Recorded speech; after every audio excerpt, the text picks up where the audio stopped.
जाते हैं machine learning में। मशीन लर्निंग में एक सब फील्ड है जो कि मेन एआई की फील्ड है, उसे हम डीप लर्निंग कहते हैं। तो उसमें थोड़ी सी कैलकुलस चाहिए होती है, तो ये आपको चीज़ें आनी चाहिए। आज का जो हमारा मेन टॉपिक है that's actually will talk about regression basically. But मैं आपको रिग्रेशन से पहले थोड़ा आपको स्टैट की बेसिक्स बताना चाहता हूँ।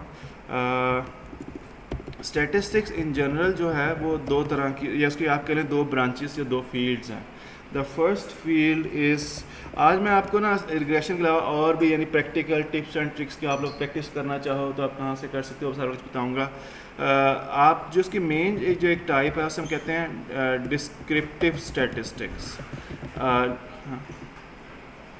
ये इसको ना इसको देखो, एक जो इसकी मेन टाइप है उसे हम कहते हैं डिस्क्रिप्टिव स्टैटिस्टिक्स। ये ब्लर हो रहा है, फिक्स कर देते, ठीक है, थैंक यू। और जो सेकंड इसकी टाइप है we call it inferential statistics. कोई बता सकता है इन दोनों में क्या फ़र्क है, डिस्क्रिप्टिव स्टैटिस्टिक्स में और इन्फरेंशियल स्टैटिस्टिक्स में क्या फ़र्क है? और जिन्होंने यहाँ बीबीए बीएस किया है, आप लोग स्टैट्स के दो कोर्स पढ़ते हैं, एक बिजनेस स्टैट्स और इन्फरेंशियल, दोनों में क्या फ़र्क होता है?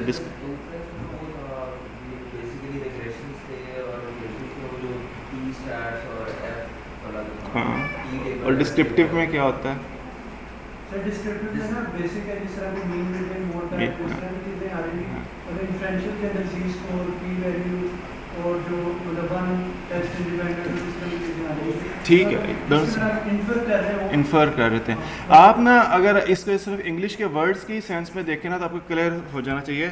फॉर एग्जांपल जो डिस्क्रिप्टिव स्टैटिस्टिक्स है ना, that actually means you describe the data. अब डेटा को आप क्या करते हो, डिस्क्रिप्टिव डिस्क्राइब से निकला। डिस्क्राइब करने से क्या मुराद है, आप डेटा को कैसे डिस्क्राइब करते हो? You actually describe the data in terms of mean, in terms of median, in terms of mean, then median, then in terms of mode, then in terms of standard deviation, in terms of variance।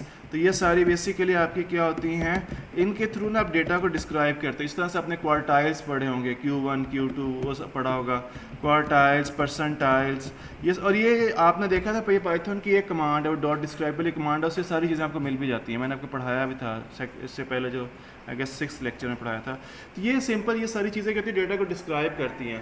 ये चीज़ें बड़ी useful होती हैं data को understand करने में, data को समझने में कि भाई हमारे डेटा में मिनिमम वैल्यू क्या है। अगेन इसमें जो आपके मिन मैक्स के जो फंक्शन होते हैं, मिन मैक्स वगैरह, ये भी सारा डेटा को डिस्क्राइब करने में कि मिनिमम वैल्यू क्या डेटा में, मैक्सिमम वैल्यू क्या, काउंट क्या है, हमारे डेटा में कितनी रोज़ हैं, ये सारा कुछ। तो ये सारे का सारा किसका हिस्सा होता है? ये सारे का सारा हमारे डिस्क्रिप्टिव स्टैटिस्टिक्स का हिस्सा होता है।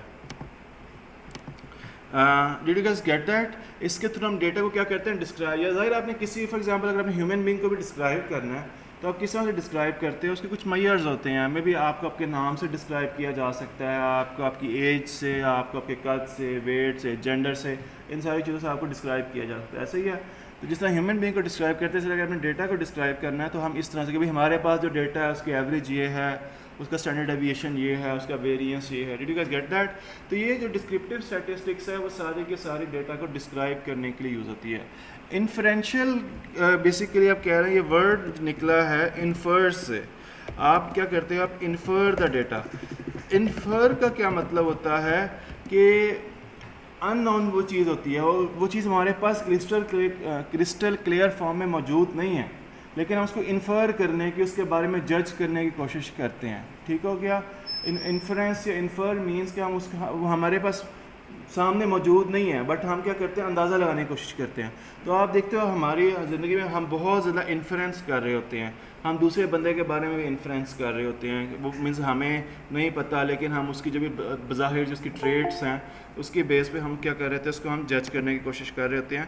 तो ये सारे का सारा बेसिकली इसका ताल्लुक़ किससे है? इन्फ्लुएंस से है।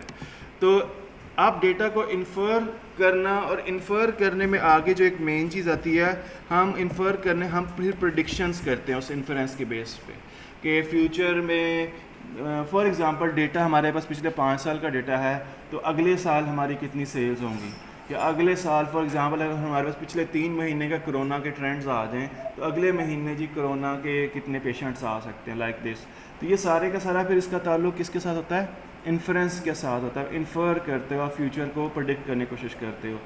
जो पावर बीआई वगैरह जो है ना, जो मेन चीज़ जो ज़्यादा यूज़ होती है वो ज़्यादा यहाँ पे यूज़ होती है डिस्क्रिप्टिव स्टैटिस्टिक्स में, कि आप डेटा में से ट्रेंड्स निकालते हो। ठीक हो गया। आर्टिफिशियल इंटेलिजेंस से जो मशीन लर्निंग है ना, उसका मेन ताल्लुक इसके साथ है, प्रेडिक्शंस के साथ। जो एआई है, जो आपका एमएल जो है, इसका मेन ताल्लुक किसके साथ है, प्रेडिक्शंस के साथ। तो एआई और एमएल फॉर एग्जांपल अगर आप इस दुनिया में जाना चाहते हो तो फिर आपको स्टैटिस्टिक्स, इन्फरेंशियल स्टैटिस्टिक्स बहुत ज़रूरी है। और इन्फरेंशियल में अगेन इसमें जो एक बहुत चीज़ है, प्रोबेबिलिटी फिर बहुत रोल प्ले करती है। प्रोबेबिलिटी भी तो हम जज ही कर रहे होते हैं ना कि जी फ्यूचर में इतने % चांस है कि ये होगा, ब्ला ब्ला लाइक दिस। तो यहाँ पर प्रोबेबिलिटी भी एक इंपॉर्टेंट रोल प्ले करती है। Did you guys get that basically? तो अभी तक फॉर एग्जांपल हमने जो ग्राफ्स वगैरह बनाए थे, ये जो हमने वैल्यू काउंट किया, जो हमने सारा मीन मीडियन किया, हमने सारा किस में डील किया, डिस्क्रिप्टिव वाली साइड पे। ठीक हो गया। अभी जो आज हम कर रहे हैं, जो बेसिकली हम किस में अब डील करेंगे, इन्फ्रेंस वाली साइड पे। हम फ्यूचर में या प्रिडिक्ट करने की कोशिश करेंगे, इन्फर करने की कोशिश करेंगे। Did you guys get that? ये एक चीज़ आपने जहन में रखनी है और फॉर श्योर ये बहुत ज़रूरी है। तो यहाँ पर अगेन जो भी स्टैटिस्टिक्स में थोड़ा सा अच्छा है, मैं ये नहीं कह रहा कि आपको इन डेप्थ फार्मूलाज वगैरह आते हो, बट इन जनरल आपको पता होना चाहिए कि रिग्रेशन होता क्या है, वो क्यों उसके रिजल्ट्स इस तरह के आते हैं, उसमें कौन कौन से इनपुट्स होती हैं वगैरह वगैरह। दूसरी बात, प्रेडिक्शन की भी अगर 2 टाइप्स हैं।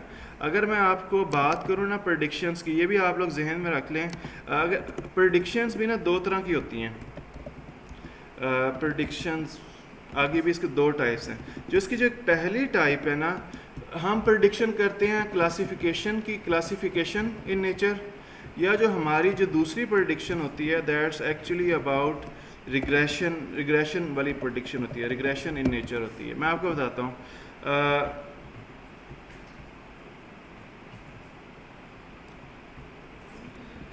अच्छा, फॉर एग्जांपल क्लासिफिकेशन, और मैं आपको रिग्रेशन करवा रहा हूँ, प्रेडिक्शन यानी क्लासिफिकेशन इस कोर्स का हिस्सा नहीं, वैसे आज लास्ट लेक्चर है। लेकिन जो मशीन लर्निंग करते हैं तो उसमें हम ये क्लियरली हम इस बात को बहुत शुरू में ही आइडेंटिफाई करते हैं कि भाई ये जो हम प्रेडिक्शन करेंगे ये क्लासिफिकेशन इन नेचर है या रिग्रेशन इन नेचर है। क्लासिफिकेशन से क्या मुराद है? क्लासिफिकेशन, हम अपनी लाइफ में ना बहुत सारी क्लासिफिकेशंस करते हैं। रिसेंट जिसकी बहुत कॉमन एग्जांपल, आपकी हेल्थ में आप अपना टेस्ट करवाते हैं, कोविड का करवाते हैं कि नहीं करवाते? अगेन 2 में से एक क्लास में आपको फॉल करना है, या आप कोविड पॉजिटिव हो या आप कोविड नेगेटिव हो, ऐसा ही है, या कोविड है या नहीं है। सारी बीमारियों में हम इवेंचुअली क्लासिफिकेशन ही कर रहे होते हैं, दिल का मसला है या नहीं है, ऐसे है कि नहीं। इन जनरल हम और भी बहुत सारी, फॉर एग्जांपल ये तो है येस और नो में, हम और भी बहुत सारी क्लासिफिकेशंस कर रहे होते हैं। फॉर एग्जांपल अगर आप गोल्ड की एग्जांपल लें तो गोल्ड में हम ये क्लासिफिकेशन 20 कैरेट का गोल्ड है, 22 कैरेट का गोल्ड है, 21 कैरेट का, 24 कैरेट का। ये क्या है, क्लासिफिकेशन है कि नहीं है? इसी तरह से आप इवन खाने की चीज़ों में देखें, बहुत सारे लोग कि जी ये चाइना का है लहसुन या अदरक, ये लोकल है, ये हम लोकल वर्सेस फॉरेन, ये भी हम क्लासिफिकेशन कर रहे होते हैं। तो आप बहुत सारी अपनी लाइफ में क्लासिफिकेशन की चीज़ें करते हैं। एक बहुत अच्छी एग्जांपल है, हमारी जानने वाले ने ये प्रोजेक्ट किया क्लासिफिकेशन का। आप में से फॉर एग्जांपल जो लोग ऑनलाइन भी बैठे हैं, आप में से कितने लोग चावल को देख के अंदाज़ा लगा सकते हैं कि ये बासमती है या कर्नल है या सुपर कर्नल है या और भी जो उसके टाइप, कितने लोग अंदाज़ा लगा सकते हैं? नहीं लगा सकते। तो ये इन जनरल क्या होता है, जो एक्सपीरियंस लोग होते हैं वो, आप ये क्लासिफिकेशन ही है ना, कि अगर फॉर एग्जांपल मशीन लर्निंग के थ्रू उसने ये काम किया था कि अगर आप उसके सामने चावल के दानों का सैंपल या उसकी पिक्चर भेजेंगे ना, तो वो उसने मॉडल किस तरह से ट्रेन किया हुआ था कि वो बता देगा कि जी ये कर्नल है या सुपर कर्नल है या बासमती है, like this. Did you guys get that? तो ये भी क्लासिफिकेशन होती है, हम अपने लाइफ में कर रहे होते हैं। तो आपको इस तरह के बहुत सारे क्लासिफिकेशन के प्रोजेक्ट्स नज़र आएंगे। दूसरी तो सो अगेन क्लासिफिकेशन में बेसिकली क्या होता है, जो हमारी आउटपुट होती है वो नॉर्मली किस में होती है, for example true false form में हो सकती है कि यही चीज़ या ट्रू है या फॉल्स है। वो क्या हो सकती है, वो येस नो की फॉर्म में हो सकती है, ये चीज़ येस है या नो है। बहुत सारी यूनिवर्सिटीज़ में क्लासिफिकेशन एक यहाँ पे आई गेस अगर हमें डेटा मिल जाए हम बहुत आराम से कर सकते हैं कि अगर हमें पास्ट आपके पिछले 5-6 साल के स्टूडेंट्स का डेटा दे दिया जाए एडमिशन के वक्त का, तो हम फॉर श्योर हम इसको बहुत अच्छा क्लासीफाई करके फॉर एग्ज़ाम्पल 2023 में जो बच्चे हमारे पास अप्लाई करेंगे उनकी जो मैट्रिक के ओ लेवल के नंबर हैं या FSC A लेवल के नंबर हैं, ये जो उनके जो उसके क्या होते हैं एंट्री टेस्ट के नंबर हैं, तो मशीन पहले से प्रेडिक्ट कर सकती है कि इसका एडमिशन होगा या नहीं होगा। और बहुत सारी यूनिवर्सिटीज़ ये कर रही हैं एक्चुअली, जो यूरोप में है बहुत सी जगहों पे, तो ये भी क्लासिफिकेशन है एडमिशन होगा या नहीं होगा। Did you guys get that? Classification समझ लगी है कि नहीं लगी? तो बहुत सारे जो हमारे प्रोजेक्ट्स होते हैं वो क्लासिफिकेशन बेस्ड होते हैं कि ये चीज़ होगी या नहीं होगी। रिग्रेशन कब अप्लाई होता है?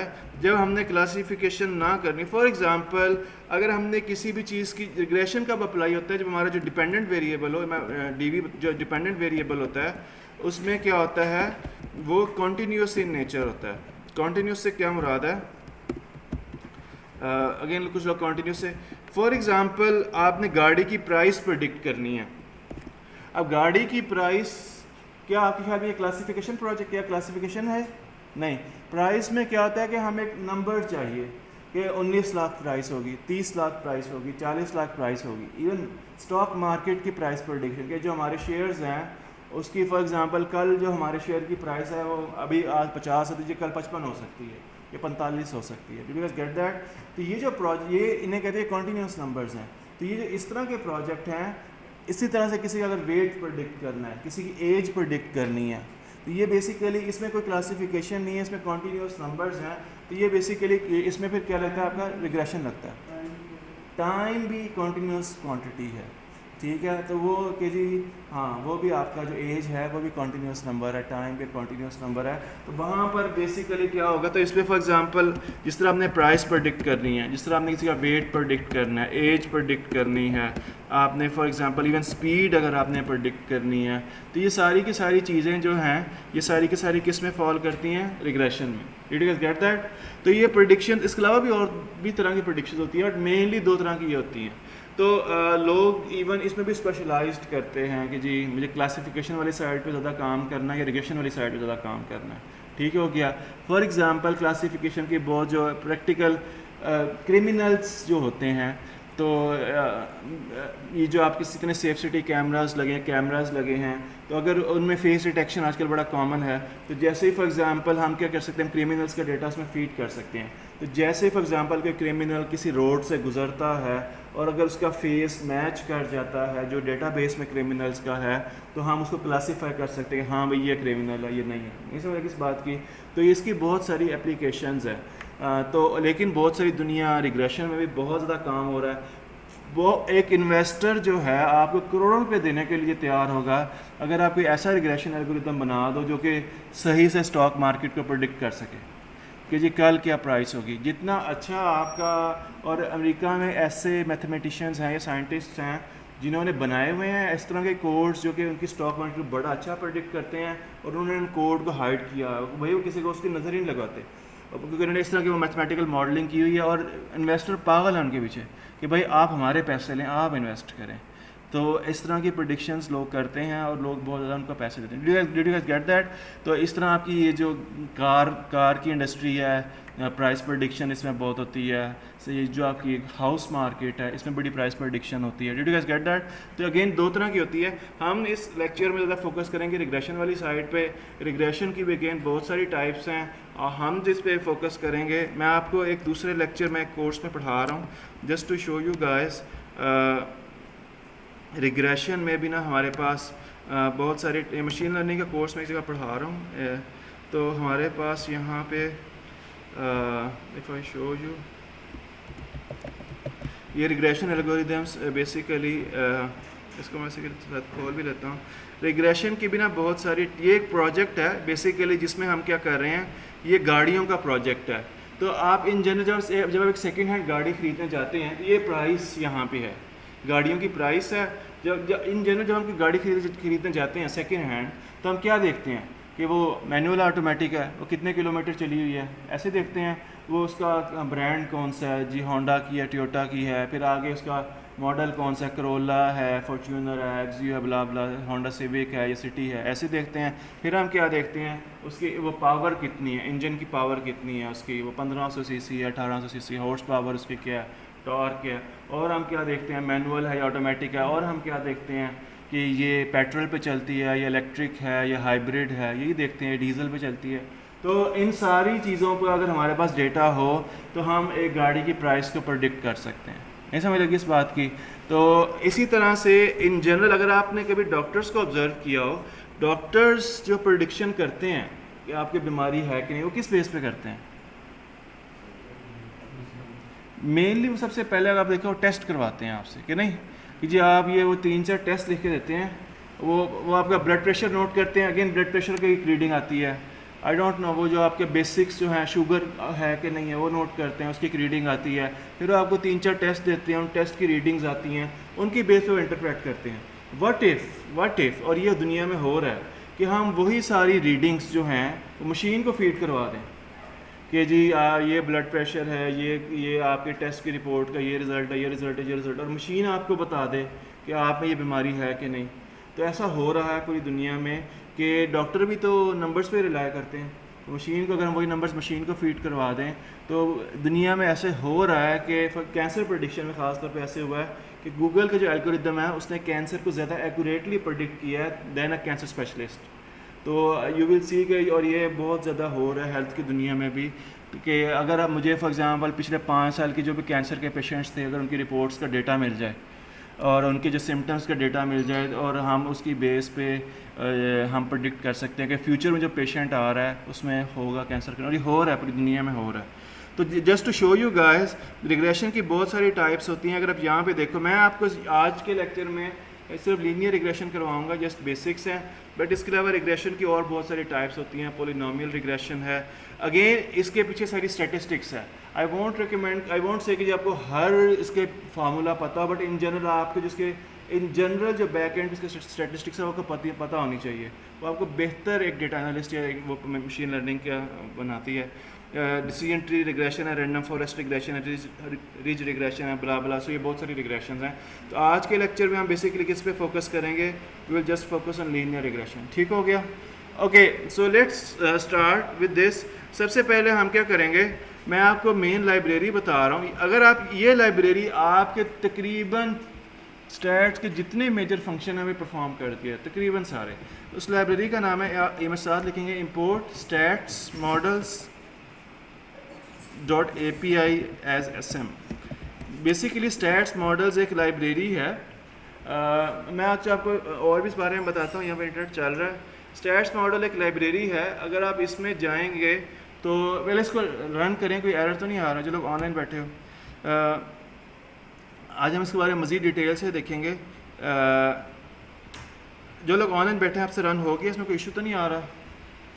तो स्टैट्स मॉडल्स ये एक बिल्ट इन लाइब्रेरी है पाइथन में। आपके जैसे इसको इंपोर्ट करना है, आपके तकरीबन इवन एमएससी स्टैटिस्टिक्स लेवल के जो फंक्शन हैं वो इसमें तकरीबन सारे गिवन है, और आप इसमें इंतहाई बेसिक रिग्रेशन से लेके काफ़ी एडवांस लेवल की regression. And I don't no, अगर आप लोगों ने SPSS भी यूज़ किया, यू विल सी कि इसकी आउटपुट SPSS से भी बेहतर तरीके से आती है।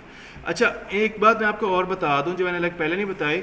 जो भी पाइथन की लाइब्रेरी है ना, अगर आप उसके बारे में जानना चाहते हो, जस्ट आप क्या लिखें, आप उस लाइब्रेरी, आप यहाँ पे फॉर एग्जांपल अपने आपका जो भी गूगल है, स्टैट्स मॉडल्स पाइथन, और आगे लिखें documentation, stats model Python documentation. आप इसको सर्च करें गूगल पे, तो ये बेसिकली हर लाइब्रेरी ने तकरीबन अपनी डॉक्यूमेंटेशन दी हुई है।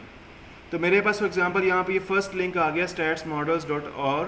तो बेसिकली क्या है ये, यानी कि अगर आप इसकी डॉक्यूमेंटेशन में यहाँ इसको ओपन करेंगे तो आपको इस लाइब्रेरी में क्या क्या चीज़ें हैं, कौन कौन सी इसमें फ़ाइल्स हैं, इवन सारी, अगर यहाँ मैं आपको जूम करके दिखाऊँ, आपको सारी एग्जांपल्स वगैरह हर चीज़ यहाँ पे शो होगा। So if you look at here, यहाँ पर आपको यूज़र गाइड, API रेफरेंस, कौन कौन सी लाइब्रेरीज़ हैं, कौन कौन से फंक्शंस हैं, आपको सारा कुछ यहाँ पे मिलेगा। सो फॉर एग्ज़ाम्पल अगर मैं यहाँ पे जाऊँ यूज़र गाइड में, फॉर एग्ज़ाम्पल मैं जाऊँ, तो ये आप यहाँ पे देखें लीनियर रिग्रेशन, नज़र आ रहा है लोगों की? नहीं नज़र आ रहा है। Generalize linear models, generalize estimating equations, additive models, तो ये इसमें से बहुत सारे हमें चाहिए भी नहीं होते।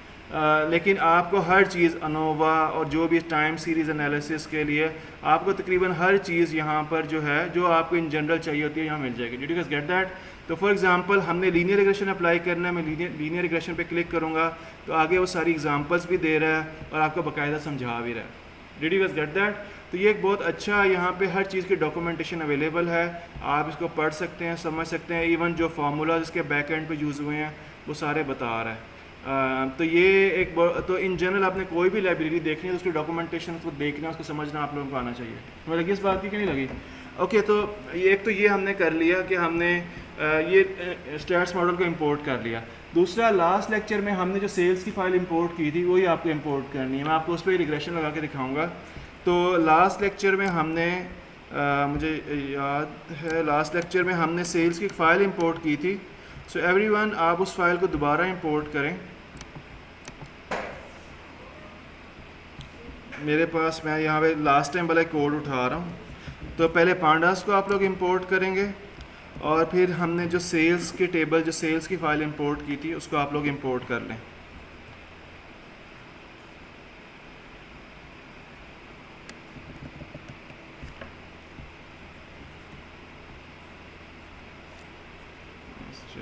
मेरे पास ज़्यादा टाइम ले रहा है।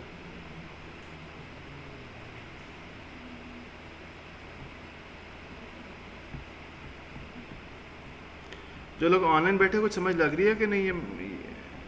Are you guys getting that? Okay, sales underscore table, तो ये हमारे पास बेसिकली सेल्स का टेबल है। ये प्रैक्टिकल एग्जांपल है, कंपनी का एक्चुअल डेटा है। एक्चुअल तो नहीं है, यानी थोड़ा सा मॉडिफाइड है, बट यानी कि आपको प्रैक्टिकली मैं दिखाऊंगा कि कंपनीज में प्रेडिक्शन अगर आपने करनी है तो कैसे करनी है। तो मैंने क्या किया, सेल्स का डेटा इंपोर्ट किया और मैंने पांडास लाइब्रेरी है, ये ज़रूरी है, इसके बगैर डेटा इंपोर्ट नहीं होगा। और मैंने क्या किया है, साथ में स्टैट्स मॉडल्स जो लाइब्रेरी है उसको मैंने इंपोर्ट किया। यहाँ तक किसी को कोई इशू है या कुछ समझ नहीं आ रही तो लेट मी नो। हाँ जी, एक मिनट जरा करने दीजिएगा जरा। ठीक है, मैं दोबारा इंपोर्ट कर लूँ। ठीक है, करें इसको। और इसको लास्ट टाइम वाली लाइब्रेरी से भी ना अगर आप इसको उठाना चाहते हैं तो आप इसको उठा लें।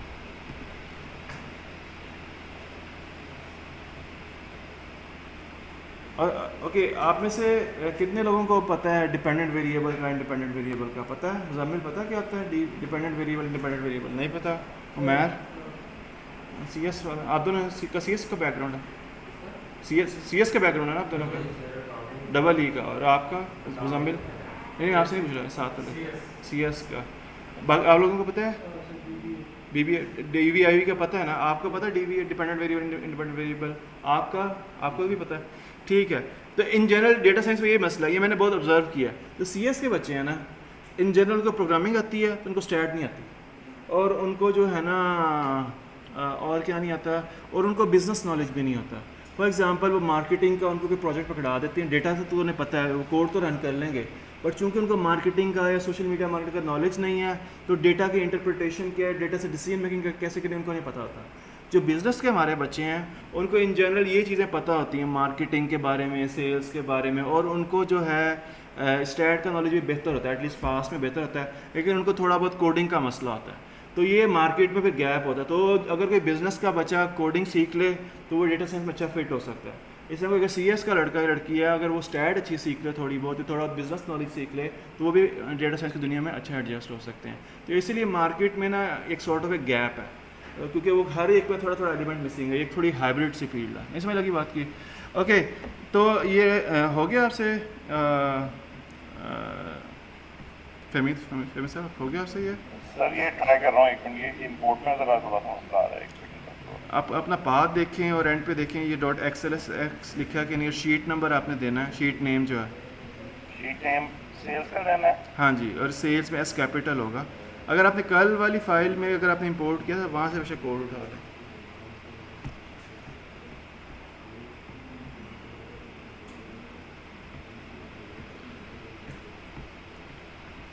ओके, मैं फिर सर मैं ये कोड यहाँ पेस्ट भी कर देता हूँ, इसमें पाथ आपका यूज़ होगा क्योंकि ये मैं लिनक्स यूज़ कर रहा हूँ, लेकिन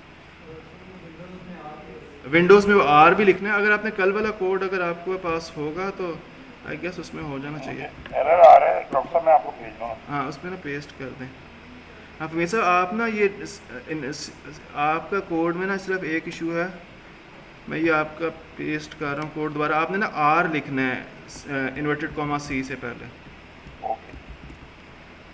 स्मॉल आर आपने ना यहाँ लिखना है। मेरे ख्याल में चल पड़ेगा, ये आपको मैंने कोड भेजा है, इसमें मेरे ख्याल में चल पड़ना चाहिए।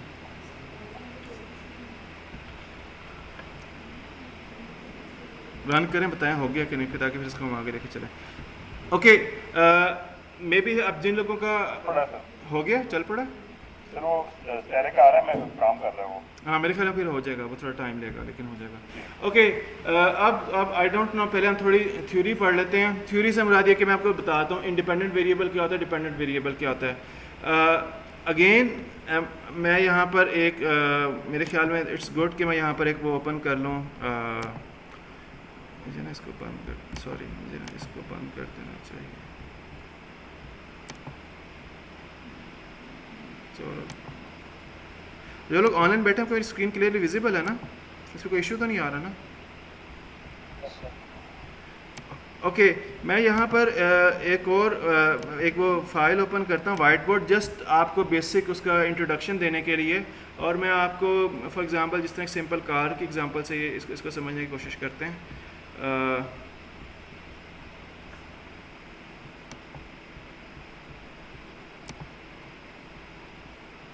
आई डोंट नो, ये थोड़ा टाइम लेगा बट ये हो जाना चाहिए।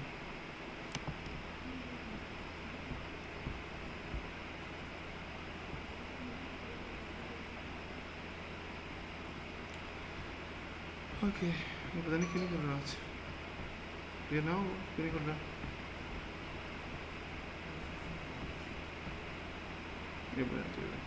ओके मेरे ख्याल में इसका हम वर्ड फाइल में कर लेते हैं, अगर ये वहाँ पे चल जाता है वाइट बोर्ड तो ठीक है।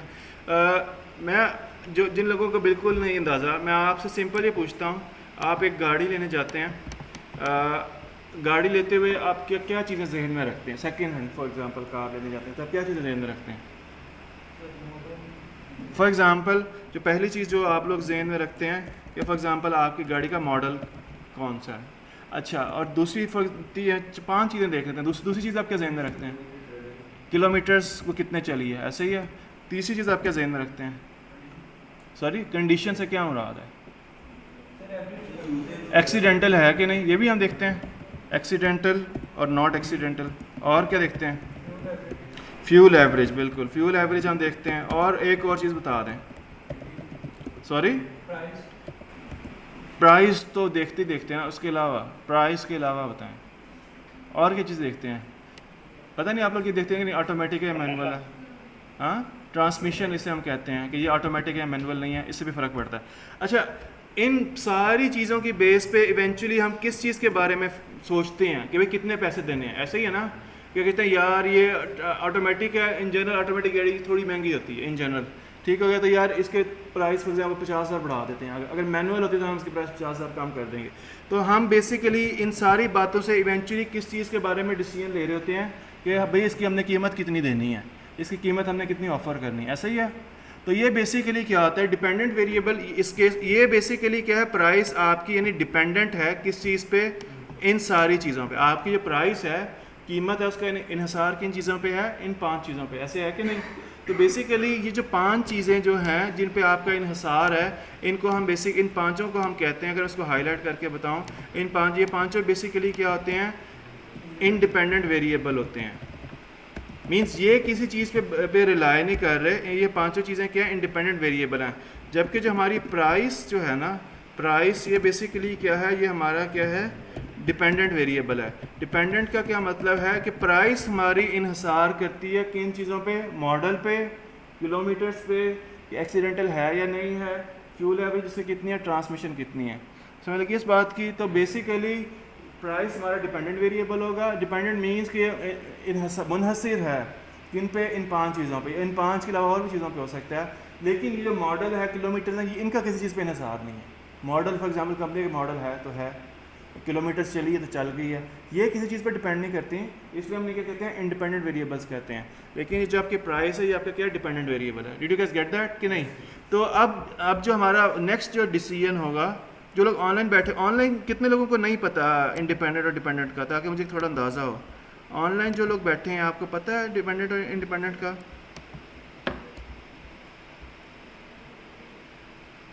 जो लोग ऑनलाइन बैठे हैं, ठीक है।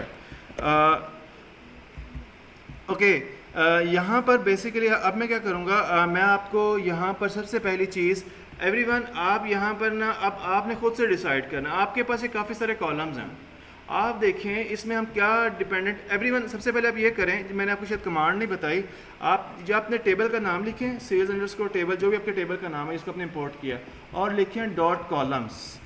ये मैंने आपको शायद कमांड नहीं बताई। ये क्या करेगा, आपके सारे जो कॉलम्स हैं ना उनकी लिस्ट आपको दे देगा कि आपके डेटा में ये सारे कॉलम्स हैं। लिस्ट मिल गई आप लोगों को? अच्छा, अब ये आपको ये भी पता है कि सेल्स के टेबल आप अपने खुद से डिसाइड करें, टेक 1 मिनट और 2 मिनट्स कि इसमें क्या डीवी क्या बन सकता है, डिपेंडेंट वेरिएबल क्या बन सकता है, और इस डिपेंडेंट वेरिएबल के लिए इंडिपेंडेंट वेरिएबल्स कौन कौन से होंगे, मीन्स वो किस चीज़ पे इन्हिसार करता है। Take your time, take 1 minute and try to find out कि हम इसमें क्या डिपेंडेंट वेरिएबल बना सकते हैं। डिपेंडेंट वेरिएबल मीन्स कि जिसके बारे में हम फ्यूचर में प्रेडिक्ट करना चाहते हैं, कि भाई फ्यूचर में हम इसके बारे में हम बेहतर गैस कर सकें। Just go through this column names, अगर इससे आपको काफ़ी अंदाज़ा हो जाएगा, and just try to sort out कि जी इसमें क्या आपके डीवी बन सकते हैं और क्या आपके आईवी बन सकते हैं। Just try to find it out. और मेरे सिर्फ एक डीवी सोचें और कोई 4 से 5 आईवी सोच लें। जो लोग ऑनलाइन बैठे हैं आप भी अपना ओपिनियन दें।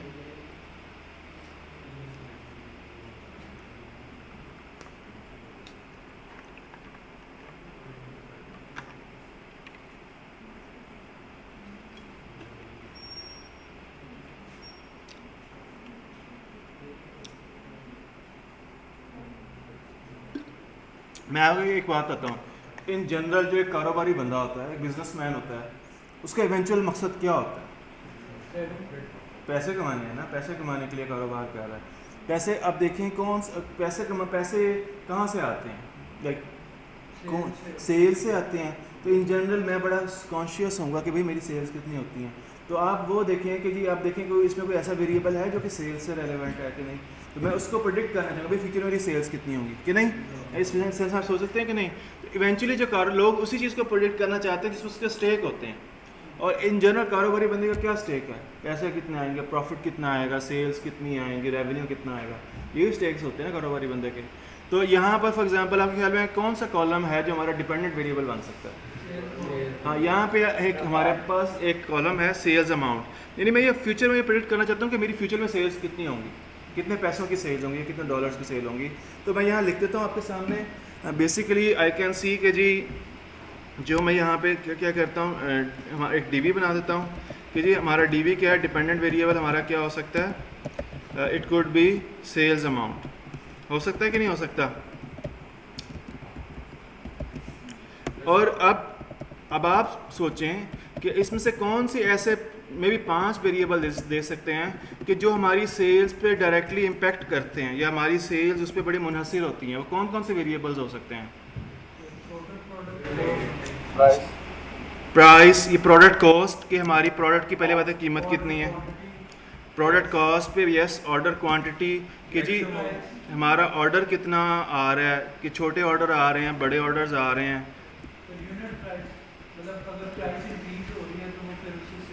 हाँ, और लेकिन यूनिट प्राइस बेसिकली जब प्रोडक्ट कॉस्ट आती है ना तो मेरे ख्याल में ऑटोमेटिकली यूनिट प्राइस आ जाती है। आई नो, बट इसमें मेरे ख्याल में टोटल प्रोडक्ट कॉस्ट किस तरह से भला बन रही है? Unit price plus freight plus tax amount. और देखें टैक्स अमाउंट भी कर सकते हैं कि जी हमारी प्रोडक्ट पे कितना टैक्स लगेगा, और किस पे, और कौन सा हो सकता है? Discount amount. सॉरी, जो ऑनलाइन बोल रहे हैं थोड़ा ऊंचा बोलें। मैं कह रहा हूँ टेक्निकली का बहुत ज़्यादा एक्सपीरियंस हो रहा है इससे, मतलब नॉर्थ और सेंट्रल और साउथ। दोबारा बताएं। मैं कह रहा हूँ जो है ना इसका कैटेगरी की सेल उसमें बहुत ज़्यादा इंपॉर्टेंट रोल है सेल्स का। हाँ। अगर नॉर्थ वाली साइड है हम्म, तो वहाँ पे जो चाय वगैरह या जिस तरह की हम्म, ज़्यादा सेल होती है। हम्म। अब हमारा यहाँ पे लाहौर के अंदर से वहाँ पे इतनी ज़्यादा सेल नहीं होती और जितना कराची की सेल। तो आप यानी टाइप ऑफ प्रोडक्ट कह रहे हो? मैं टेरिटरी कह रहा हूँ किस टेरिटरी, हाँ टेरिटरी है यहाँ पे हमारे पास कोई सेल्स टेरिटरी की है कि ये बच्चा यहाँ पे एग्जांपल दे रहा है कि जी फॉर एग्जांपल हर इलाके में हर चीज़ एक तरह सेल नहीं होती। नॉर्थ में वो कह रहे हैं फॉर एग्जांपल चाय ज़्यादा सेल होती है, मे बी लाइक, और मे बी साउथ में कम होती है, और देयर आर थिंग्स जो कि शायद लाहौर में ज़्यादा सेल होती हैं लेकिन शायद हो सकता है इंटीरियर सिंध में इतनी सेल ना होती हों। एक्सटेंडेड अमाउंट भी एक कॉलम ही है मेरे ख्याल में। यूनिट प्राइस में ना कोई एक आधी चीज़ और मिला के ना उसने कोई एक्सटेंडेड अमाउंट बनाई हुई है, मुझे like I am not sure exactly, but may be मैं जस्ट समझाने के लिए लेकिन ना ये सेल्स टेरिटरी की है। की से मुराद क्या है कि बेसिकली हमारे पास ना एक टेरिटरी का अलग टेबल था, तो वहाँ से सिर्फ हमने कीज़ का कॉलम, आई डोंट नो इसमें डेटाबेसेस आ जाती हैं, but maybe let's take sales territory की एज वेल कि जी ये भी एक फैक्टर है जो कि बहुत इन्फ्लुएंस करता है। और एक और फैक्टर ले लेते हैं, सॉरी यूनिट प्राइस, चलो यूनिट प्राइस भी ले लेते हैं। तो हमारे पास यानी कि ये 5 फैक्टर्स हैं दैट वी बिलीव कि जी हमारी सेल पे इन्फ्लुएंस करते हैं। तो मैं 5वां यूनिट प्राइस पे ले लेता हूँ। तो ये इन जनरल, तो अगर जिसको IVDV का नहीं पता तो IVDV मीन्स कि जी अब हमारी सेल्स इन 5 चीज़ों पे इन्हिसार करती है कि हमारे प्रोडक्ट की कॉस्ट क्या है, उसमें कितनी ऑर्डर क्वांटिटी के कितने ऑर्डर आए हैं, कितनी चीज़ें हमने उसको बेचनी है, या ऑर्डर कितने के आए हैं, कितना उस पर टैक्स पड़ रहा है, सेल्स टेरिटरी की किस इलाके में फॉर एग्जांपल हमारी सेल्स हो रही हैं, और हमारे प्रोडक्ट की यूनिट प्राइस के। इसके अलावा आप और भी शामिल कर सकते हैं। But did you guys get the basic idea? अब यहाँ पर बेसिकली क्या है, हम क्या करेंगे, अब हम प्रैक्टिकली रिग्रेशन अप्लाई करके देखते हैं, लेकिन सब उससे पहले अगेन अभी तो हमने ये तो मैंने अभी कॉलम उसमें कमेंट में लिखा ना, हमें प्रैक्टिकली अपने पहले क्या बनाने हैं, डिपेंडेंट वेरिएबल बनाने हैं और इंडिपेंडेंट वेरिएबल बनाने हैं। तो एवरीवन आपके ये मैंने आपको बताया था कॉलम्स को सिलेक्ट करना, मैंने आपको बताया था टेबल में से कॉलम्स को सिलेक्ट करना, तो आप उसी कॉलम सिलेक्शन के थ्रू आप डिपेंडेंट वेरिएबल भी बनाएंगे और इंडिपेंडेंट वेरिएबल भी बनाएंगे। फॉर एग्जांपल मैं यहाँ पे लिख रहा हूँ dependent underscore variable equals to, मैं पहले अपने टेबल का नाम लिखूँगा सेल्स अंडरस्कोर टेबल, और कौन सा कॉलम है मेरे पास, सेल्स अमाउंट। मैं यहाँ पे कॉपी पेस्ट करूँगा, सेल्स अमाउंट किधर गया, मैं इसको in general I will always recommend कि आप कॉलम्स के नेम को कॉपी पेस्ट करें ताकि आपके पास के स्पेलिंग मिस्टेक या वो केस सेंसिटिविटी के इशू ना आए। इसी तरह से मैं बनाऊँगा इंडिपेंडेंट वेरिएबल भी, वेरिएबल्स, और मैं यहाँ पे क्या करूँगा, सेल्स टेबल, ये मैंने आपको बताया था, और यहाँ पर आपके लिस्ट देंगे। जब मैंने बताया था जब एक से ज़्यादा वैल्यूज तो आपने क्या देनी है, लिस्ट देनी है। तो मैं क्या करूँगा, इसमें मैं लिस्ट दूंगा उन मेरे वेरिएबल्स की।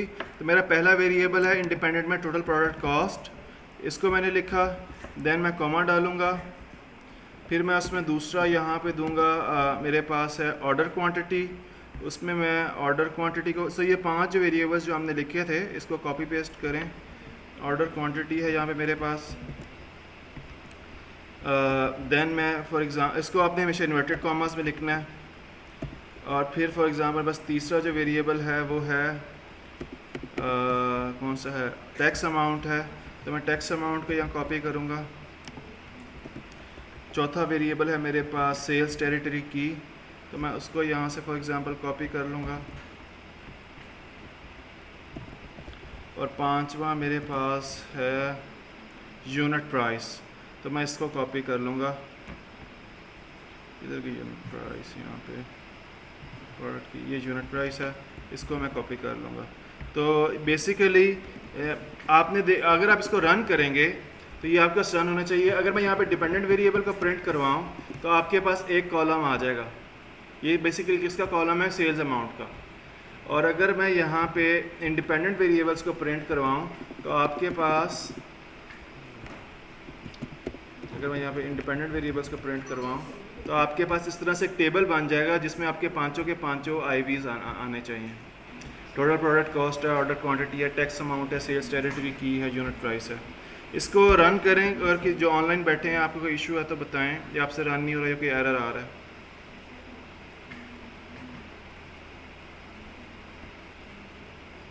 तो सबसे पहला काम यह है कि आपने यहाँ पे अपने डीवीज़ और आईवीज़ चूज़ करना है कि डिपेंडेंट वेरिएबल क्या है और इंडिपेंडेंट वेरिएबल क्या है। तो हमारा डिपेंडेंट वेरिएबल है यहाँ पे सेल्स, हमारा इंडिपेंडेंट वेरिएबल क्या है यहाँ पे वो 5 कॉलम्स जो कि बेसिकली एज एन आईवी काम करते हैं। यहाँ तक किसी को कोई इशू है तो बताएं। जो लोग ऑनलाइन बैठे हो आप लोगों से हो गया कि नहीं हो गया? ये कॉलम सिलेक्शन मैंने पहले करवाई हुई है। ट्राई कर रहे हैं सर। डबल ब्रैकेट क्यों डाली है? ये मैंने पहले बताया था, जो पहली ब्रैकेट है ना, जो पहली ब्रैकेट है ये है, यानी यहाँ पर भी हमने पहली ब्रैकेट इसलिए डाली है कि भाई हम यानी ये बताने लगे हैं कि हम कॉलम को चूज़ करेंगे। पहली ब्रैकेट किस लिए थी? फॉर एग्जांपल दोनों जगहों पे यहाँ पे भी मैंने पहले एक ब्रैकेट डाली है। ये ब्रैकेट किस लिए है कि हम बता रहे हैं कि इस टेबल में से इस कॉलम को चूज़ करो। जो दूसरी ब्रैकेट है वो एक लिस्ट बनाने, अगर आपके पास कॉलम एक से ज़्यादा हैं तो आपने दूसरी ब्रैकेट के हम एक भाई हमारे पास एक कॉलम नहीं, हमारे पास लिस्ट ऑफ कॉलम्स हैं जिसको चूज़ करना है। तो दूसरी ब्रैकेट जो है वो लिस्ट बनाने के लिए कि 5 वैल्यूज़ हैं, इनकी लिस्ट है, इसको चूज़ करना है। Did you guys get that?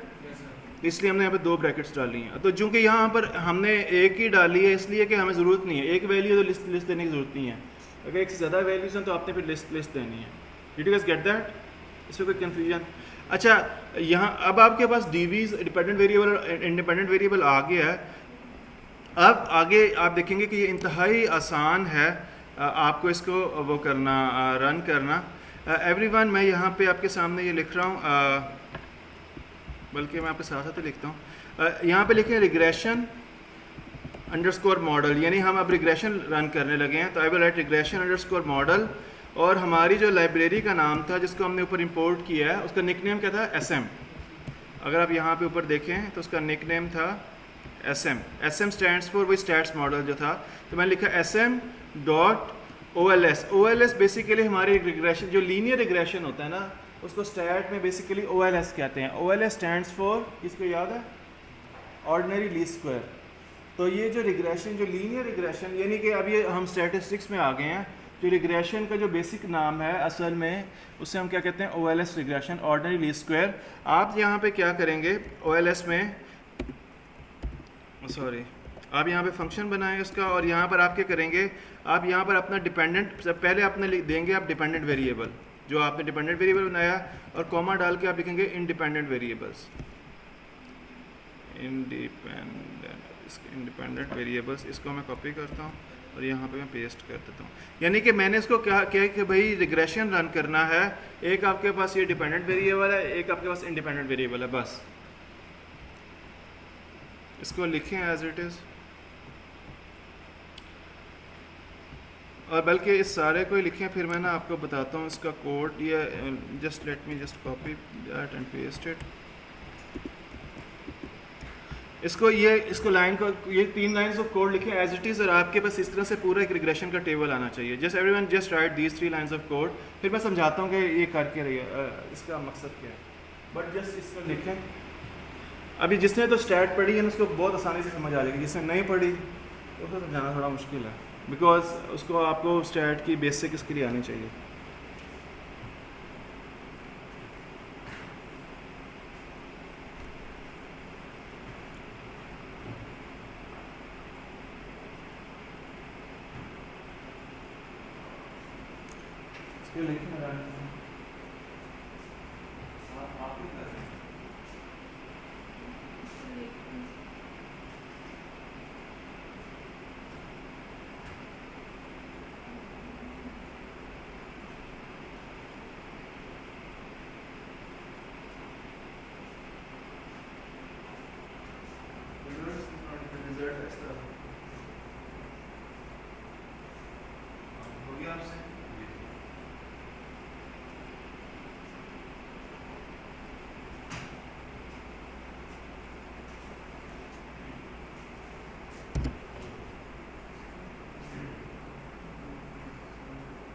जो लोग ऑनलाइन बैठे हैं, किसी का कोई एरर तो नहीं आ रहा है? रन हो गया? अगर कोई एरर आ रहा था just let me know.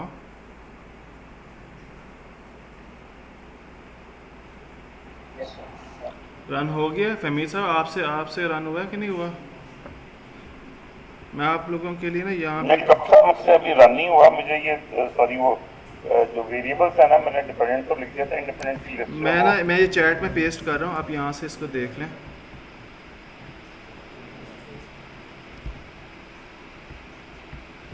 I don't know इसमें क्या इशू आ रहा है, इसका दोबारा करना है।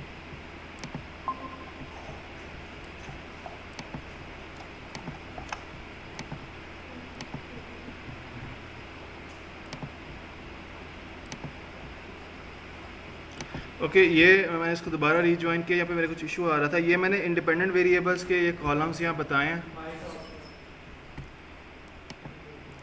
ओके ये मैंने इसको दोबारा री लॉगिन किया है। ये मैंने यहाँ पर इंडिपेंडेंट वेरिएबल्स के यहाँ पे ये मैंने कोड लिख दिया। मैं आपके साथ यहाँ पे डिपेंडेंट इंडिपेंडेंट दोनों का कोड लिख दिया। मैं आपके पास यहाँ पर ये जो रिग्रेशन का कोड है ये भी पेस्ट कर रहा हूँ चैट में, तो इसको आप अकॉर्डिंगली अपने लिहाज से कस्टमाइज़ कर लें। आई होप कि आपका जो फहमीद साहब के अलावा जो बाकी बैठे हैं यहाँ पे, फ़ाहद हो गया, हैदर, आपका अलिशबा खान, आप ज़ैनब, आपसे हो गया कि नहीं हुआ? Yes sir. कोई एरर तो नहीं आया? किसी का अगर एरर आ रहा तो बताएं।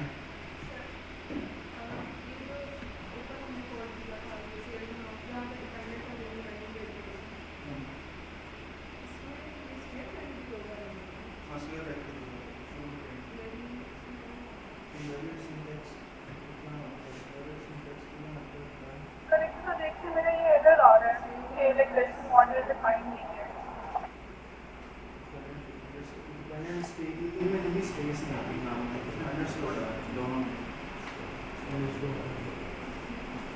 जी आप अपना कोड आप पेस्ट करें, उसमें अलिशबा खान अपना कोड पेस्ट करें। Name regression underscore model is not defined. आपने ना आपने ये जो रिग्रेशन अंडरस्कोर मॉडल है इसमें मिस्टेक किया। देखिए स्पेलिंग मिस्टेक है आपकी या कुछ भी ऐसा, या तो रिग्रेशन अंडरस्कोर मॉडल में देखें जब आपने यहाँ पे ये वेरिएबल,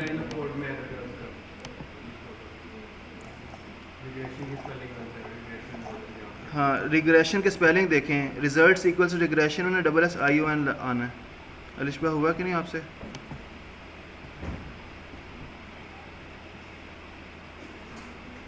अलिशबा खान आपसे हुआ है सही कि नहीं हुआ? ठीक है। हाँ जी, किससे रन नहीं हुआ? फहमीद साहब आपसे हुआ है कि नहीं हुआ?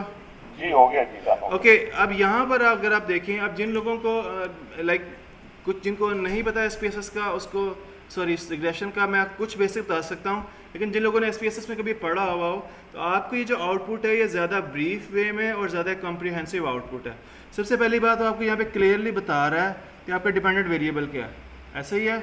फिर वो आपको क्लियरली बता रहा है कि आपका मॉडल क्या है। मॉडल मीन्स OLS मीन्स आप लीनियर रिग्रेशन लगा रहे हैं, ऑर्डिनरी लीस्ट स्क्वायर इसे हम कहते हैं।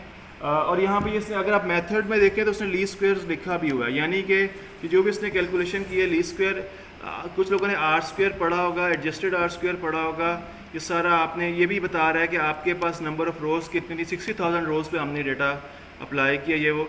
ओके अगर आप यहाँ पर देखें जिन लोगों ने पढ़ी हुई है रिग्रेशन, आप बताएं इसमें से कौन सी ऐसी चीज़ है जो सबसे ज़्यादा इम्पेक्ट कर रही है आपके सेल्स को?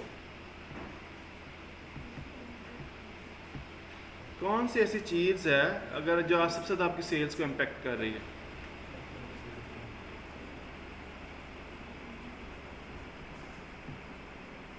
एनीवन? कौन सा ऐसा फैक्टर है जो सबसे ज़्यादा आपकी सेल्स को इम्पेक्ट कर रहा है या प्रोडिक्ट कर रहा है? टोटल प्रोडक्ट कॉस्ट नहीं, बेसिकली ये बहुत एक्सेप्शनल डेटा है, ये रिजल्ट्स इन जनरल रिलायबल नहीं है। यूनिट प्राइस, पहली बात इसमें आपने देखना होता है, आप लोगों को पता होगा पी वैल्यू पढ़ा होगा सारे लोगों ने स्टैट में, पी वैल्यू ये बेसिकली जो है ना यहाँ पर जो पी वैल्यू होती है, जो बेसिकली पी वैल्यू होती है यहाँ पे वो 0.05 से कम होनी चाहिए। तो ये सारे केसेस में 111 है, इट मीन्स ये रिलायबल नहीं है। जो सबसे ज़्यादा कम पी वैल्यू है वो यूनिट प्राइस की है, जो यानी सबसे ज़्यादा आपकी सेल्स को प्रेडिक्ट कर रही है। ये जो आपने जो भी रिग्रेशन वगैरह लगाया है इसकी ओवरऑल इंटरप्रिटेशन क्या है? इसकी ओवरऑल इंटरप्रिटेशन ये है कि अगर आप सबसे ज़्यादा जो आपकी सेल्स पे जो चीज़ इन्फ्लुएंस करती है वो क्या करती है? आपकी यूनिट प्राइस। ये इसका जो जिन लोगों को नहीं पता, आपकी ना जो पी वैल्यू होती है ना, ये 0.05 से कम होनी चाहिए। जो बाकी चारों के केसेस में ये पी वैल्यू 0.05 से ज़्यादा है, सिर्फ इस केस में 0.05 से कम है। ठीक हो गया। तो जब ये 0.05 से कम हो, इसका ये मतलब होता है कि ये जो पी वैल्यू है, यानी ये जो फैक्टर है, ये वाला यूनिट प्राइस, ये सबसे ज़्यादा इम्पेक्ट कर रहा है आपकी सेल्स को। तो इसका मतलब क्या है कि फ्यूचर में अगर आपने अपनी सेल्स को अच्छा करना या प्रिडिक्ट करना है, तो आपको अपनी यूनिट प्राइस को बड़ा केयरफुली देखना पड़ेगा, बड़ा केयरफुली मॉनिटर करना पड़ेगा। इसमें जो P is greater than T है, T वैल्यू से greater than हाँ। और T में बोल रहा हूँ, मतलब आप रिपीट कर दें। मैं अभी रिपीट भी नहीं कर रहा, आई डोंट नो, इसको समझाना मुश्किल है, लेकिन ये टी स्टेटिस्टिक्स होते हैं। बट इन जनरल जो है, यानी कि ये आपने देखना, ये G से different है। हाँ डिफरेंट है। टी होता है, टी स्टेटिस्टिक्स होते हैं जब आपका ना सैंपल 30 से कम हो, और जी स्टेटिस्टिक्स लगता है जब आपका सैंपल 30 से ज़्यादा हो। बट इन जनरल मैं उसमें नहीं जा रहा। आपने इन जनरल इसमें दो चीज़ें आपने देखनी होती हैं। पहली बात, और दूसरी बात ये, आपको यहाँ पर ये COEF मिल रहा है। COEF कहते हैं कोफिशेंट्स को। तो यहाँ पर कुछ नेगेटिव हैं और कुछ पॉजिटिव हैं। अच्छा, आप यहाँ पर देखें, ये टैक्स अमाउंट के साथ नेगेटिव लिखा हुआ है। इसका क्या मतलब है? आपके नेगेटिव कोरिलेशन या नेगेटिव डायरेक्शन क्या इंडिकेट करता है? Opposite direction.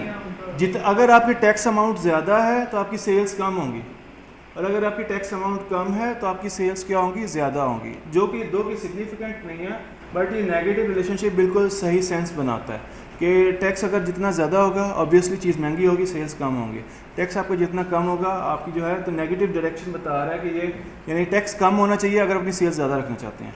और पॉजिटिव ये बता रहा है कि जितनी आपकी, फॉर एग्जांपल यहाँ पर ये है कि यूनिट प्राइस ज़्यादा होगी तो उतनी आपकी सेल्स ज़्यादा होंगी। दो कि डजेंट मेक सेंस, इसलिए मैं कह रहा हूँ ये डेटा रिलायबल नहीं है। बट पॉजिटिव साइंस का मतलब ये होता है कि जितनी एक चीज़ ऑर्डर, फॉर एग्जांपल अगर आप यहाँ पे ऑर्डर क्वांटिटी देखें, पॉजिटिव साइन है। इसका क्या मतलब है कि जितना ऑर्डर होगा ज़्यादा, उतनी सेल्स ज़्यादा होंगी। अगर आप टोटल प्रोडक्ट कॉस्ट में देखें तो यहाँ पे नेगेटिव साइन है। इसका क्या मतलब है? जितनी कॉस्ट कम होगी उतनी सेल्स ज़्यादा होंगी। तो वो इन्वर्स रिलेशनशिप है। तो ये बेसिकली इसकी भी, तो इसका इन जनरल अगर पी वैल्यूज़ को ना देखें तो इसका मतलब कि अगर मुझे अपनी सेल्स को ज़्यादा करना है तो कॉस्ट कम से कम रखनी है, ऑर्डर क्वांटिटी ज़्यादा से ज़्यादा रखनी है, टैक्स कम से कम रखना है, टेरिटरी की भी इम्पेक्ट करती है, और यूनिट प्राइस भी यानी ज़्यादा से ज़्यादा रखनी है। तो ये सारी चीज़ें क्या है, आपकी सेल्स को इम्पेक्ट करेंगी। तो इस तरह के अब इसके अंदर मतलब देखें, जैसे यूनिट प्राइस है, उसका कोएफिशिएंट 1 है, अब ऑर्डर क्वांटिटी का 6.1 और 6.5 के लिए। हाँ, बट वो मतलब आप प्रेफरेंस पी को दें, पी वैल्यू को दें। नहीं, ये ना ये -13 पता क्या होता है आप लोगों को? एक्सपोनेंट -13। इसका ये मतलब है कि ये तो 0, असल में ये वैल्यू है 0.000006515, ये ऐसे है। तो इन जनरल वेटेज के लिहाज से यूनिट प्राइस की वेटेज ज़्यादा है, क्योंकि ये 1, ये वो तो 0.0000 इसमें वो एब्सोल्यूट 1 है। अगर हम इसको एक मतलब इनसाइट बनाकर बताना चाहें, मतलब ये कंपनी अभी इसमें से अदर्स की है, तो वो मतलब क्या कहेगी कि होम परसेंटेज या इस टर्म्स में? नहीं, वो ना वो परसेंटेज ये नहीं बता सकते।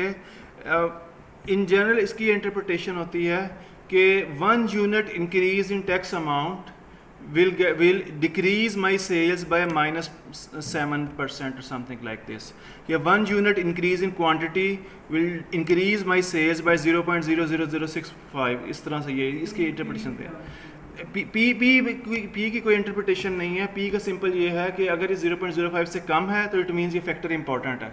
अगर ये 0.05 से ज़्यादा है, बस तो ये फैक्टर इंपॉर्टेंट नहीं है। ये रिजल्ट्स रिलायबल नहीं है, डेटा में काफ़ी मसले हैं, बट इन जनरल इसकी इंटरप्रिटेशन यही होती है। ये जो बेसिकली तरीका है, मुझे नहीं पता कुछ CS वालों को समझ आई है कि नहीं, लेकिन जो BBA वालों को बेहतर समझ आई क्योंकि इन्होंने ये पढ़ा हुआ है ऑलरेडी।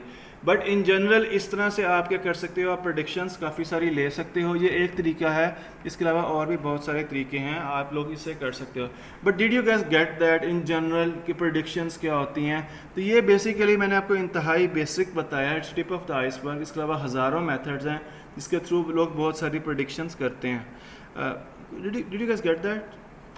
ओके, जहाँ तक ताल्लुक़ है ना इस चीज़ का प्रेडिक्शन का, वो मैंने अभी के लिए इतना ही करवाना है।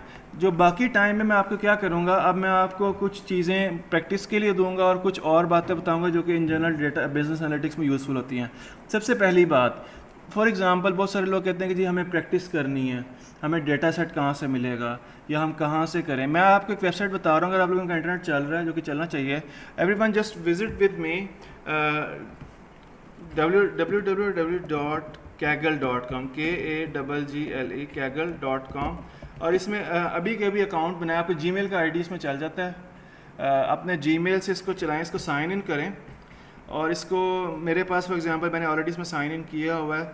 साइन इन करें अपने गूगल आईडी से या किसी भी आईडी से, और इसको जो है ना इसके अंदर यानी कि आपने साइन इन करना है। मैं यहाँ पे अपना पासवर्ड देता हूँ, तो maybe take 1 or 2 minutes. अपने जीमेल के थ्रू इसमें साइन इन करें।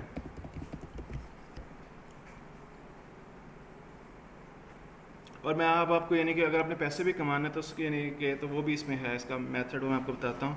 बट kaggle.com खोलें, इंटरनेट चलाएं अपना और इसमें आप साइन इन करें। और ये एक बड़ी दुनिया है, अगर आपने प्रैक्टिस करनी है या आपको चीज़ों का नहीं पता कि ये डेटा कहाँ से मिलेगा या, तो ये बहुत यूज़। इसके अलावा और भी वेबसाइट है, बहुत यूज़फुल वेबसाइट है।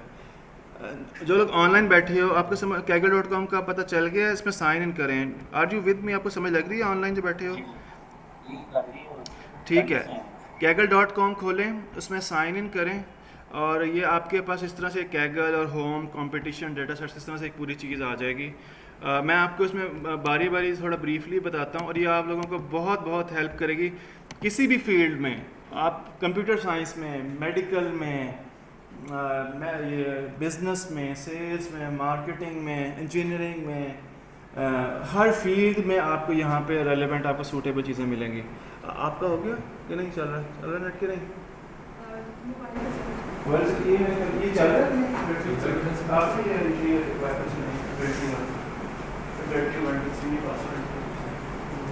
आप लोगों को चल रहा है, नेट चल रहा है। इसको साइन इन करें सारे, जो भी इसमें अगर वो वेरिफिकेशन मांगते हैं जो भी है वो उसको दें ताकि आप इसमें इसके अंदर चले जाएं, ताकि हम यहाँ से फिर आगे इसको करते हैं। Maybe we can wait for 1 minute.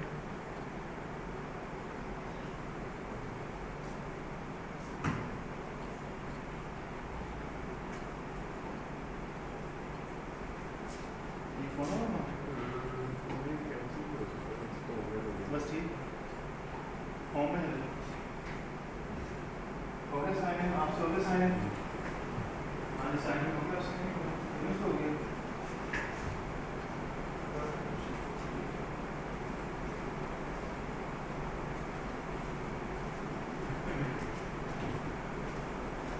Okay, जो लोग ऑनलाइन बैठे हैं आपसे साइन इन हो गया कि नहीं? कोई ऐसा जिससे ना हुआ हो साइन इन? साइन इन हो गया, साइन इन हो गया। किसी का कोई इशू आ रहा हो साइन इन करने में, जैसे आपने जीमेल का आईडी देना, नेक्स्ट करें और जो एग्री करना उनके टर्म्स एंड कंडीशंस से वो हो जाएगा। हो गया बाकी सारों से भी? फ़हद, हैदर, अलिशबा, फमीद साहब, गुल जन्नत तो यहीं बैठी हैं। हो गया। Okay, that's good. एक मिनट, ये मैं सिर्फ उसका अकाउंट बना रहा था जी, इसमें बना, ठीक है ऑलमोस्ट साइन हो गया। करें इसको, क्योंकि ये बड़ा समझना ज़रूरी है। और ये सॉर्ट ऑफ यानी कि फ्यूचर के लिए भी अगर आप कोई कोर्स में कुछ पता चला, अगर समझ आई and you want to practice that, ये उसके लिए बहुत यूज़फुल चीज़ है। एक पूरी दुनिया है बेसिकली। सो मे बी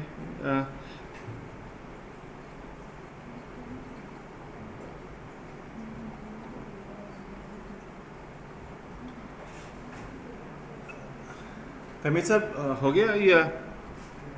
मैंने असल में वो किया था, उससे ये उठा नहीं रहा। एक मिनट, आपका जीमेल नहीं उठा रहा? नहीं, मैंने जीमेल से नहीं, मैंने वैसे अकाउंट बनाया जी। ठीक है तो जीमेल से मैंने नहीं किया।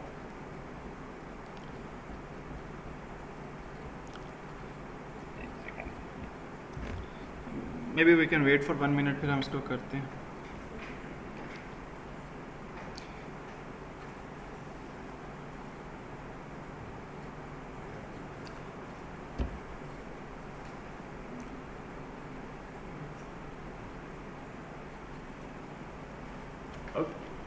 ओके, सबसे एवरीवन, तो मैं इसको थोड़ा ब्रीफली बताता हूँ। पहली बात ये Kaggle क्या चीज़ है? ये डेटा साइंस की पूरी दुनिया है। आप यहाँ पर इंतहाई बेसिक जो डिस्क्रिप्टिव स्टैटिस्टिक्स से लेकर इंतहाई एडवांस्ड कोड्स यहाँ पे फ्री पड़े हुए हैं।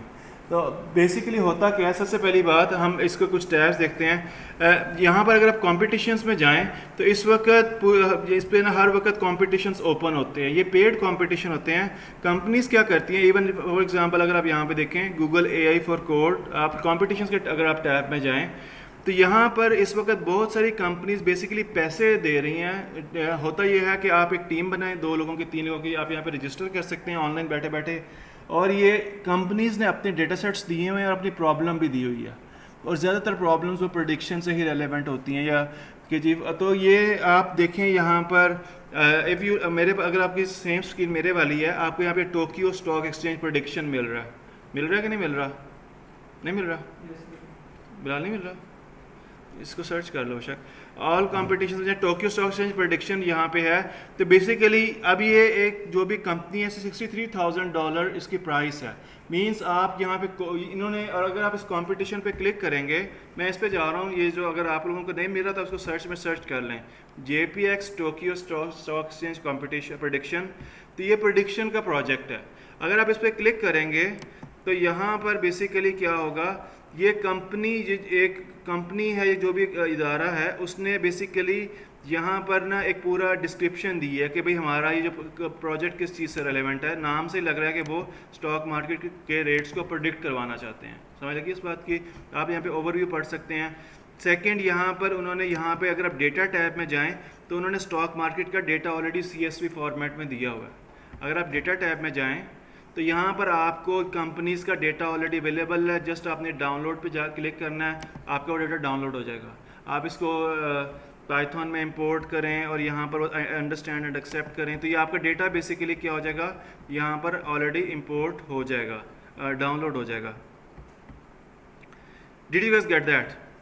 इसी तरह से यहाँ पे होता क्या है, तो पहली बात ये, अगर आप अच्छे हैं डेटा साइंस में, पहली बात है अगर हमने प्रैक्टिस करनी है तो करें।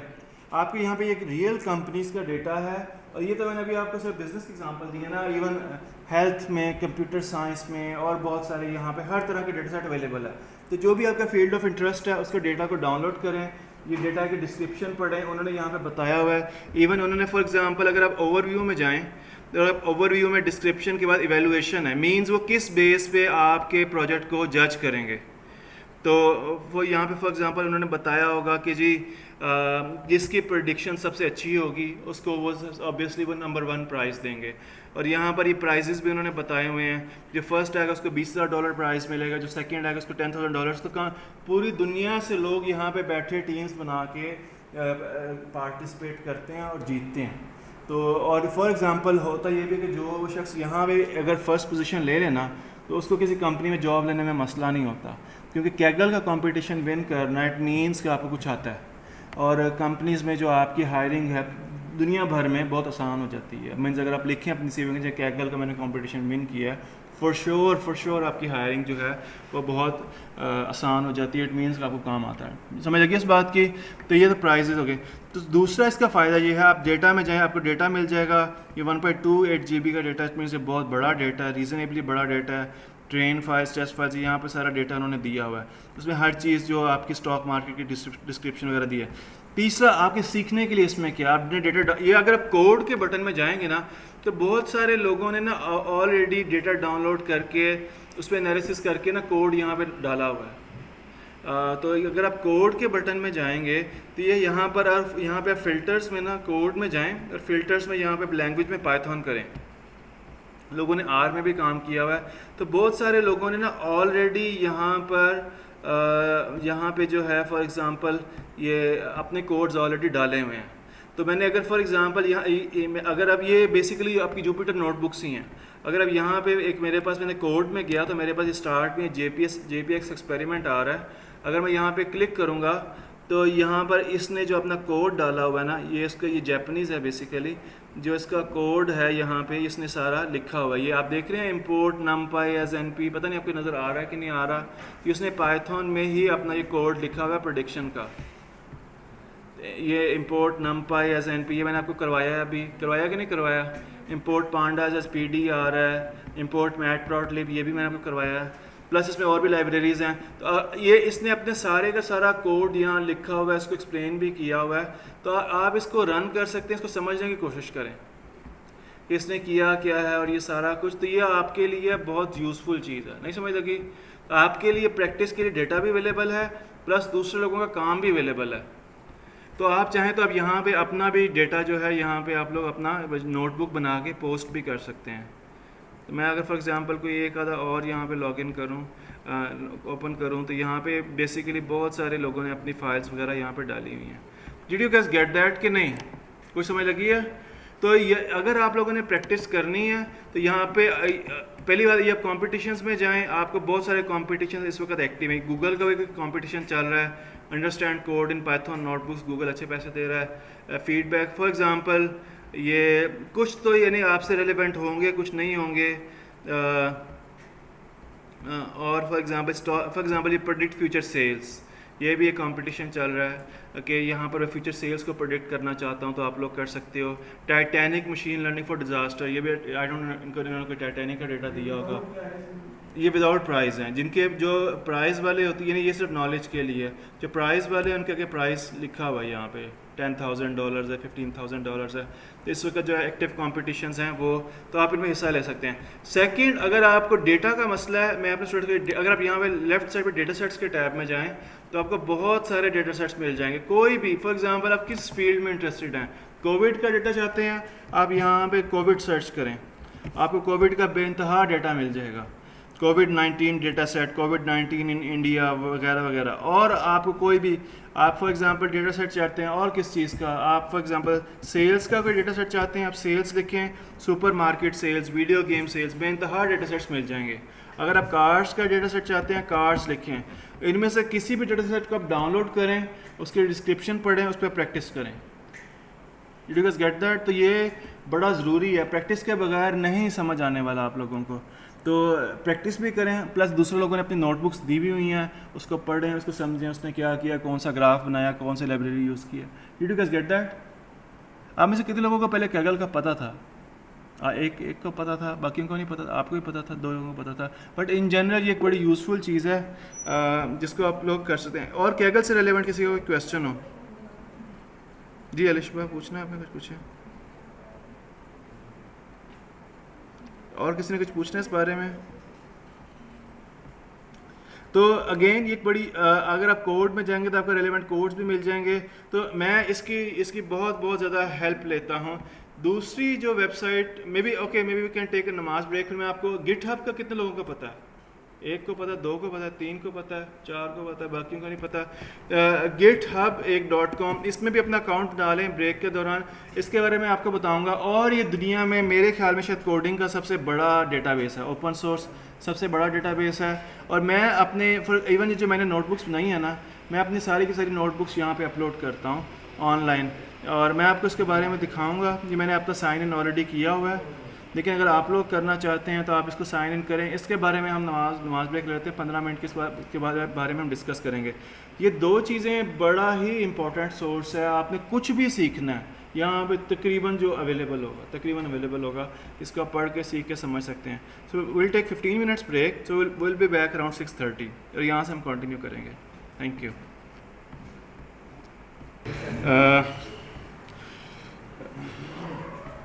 ओके, GitHub सारों ने लॉगिन कर लिया? जो लोग ऑनलाइन बैठे हो, अगर आप लोगों ने लॉगिन कर लिया कि नहीं? ये मेरा अपना पर्सनल अकाउंट है, और आई विल हाईली रिकमेंड कि फॉर एग्जांपल आप कोई भी पाइथन का प्रोजेक्ट करते हैं, इवन आर का या किसी और लैंग्वेज का, और वो कोई सेंसिटिव इन नेचर नहीं है या कॉन्फिडेंशियल इन नेचर नहीं है, तो आप उसको यहाँ ज़रूर पोस्ट करें। मैंने फॉर एग्ज़ाम्पल जितने प्रोजेक्ट्स किए हैं, अगर मैं आप लोगों के साथ फॉर एग्ज़ाम्पल मैं आप लोगों को एक बल्कि लोड भी करवा देता हूँ ताकि आप लोगों को थोड़ा इसका अंदाज़ा हो। ये मेरा ये फॉर एग्ज़ाम्पल नाम है, पाइथन बाबा के नाम से मैंने बनाया हुआ है। आई डोंट नो मैंने सब क्या सोच के बनाया था, बना लिया था। तो होता यह है कि मैंने जो भी काम किया है, फॉर एग्ज़ाम्पल ये मेरा अकाउंट है, जो भी मैंने काम किया है उसको मैं यहाँ पे शेयर कर देता हूँ। एक ये सामने क्यों जी?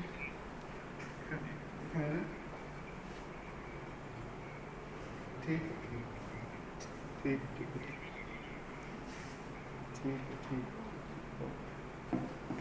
ओके तो बेसिकली मैंने जो भी प्रोजेक्ट्स किए हैं ना, मैं यहाँ पे इसको शेयर करता रहता, यहाँ पे इसको अपलोड करता रहता हूँ। I will highly recommend. मैंने फॉर एग्जांपल जहाँ पे आज तक जितनी have I showed you this Pakistani flag thing? No, मैं आपको एक चीज़ दिखाता हूँ, ये बड़ी मज़े की है। बट मैंने पाईटॉर्च, ये बेसिकली आपका यूज़ होता है एआई में।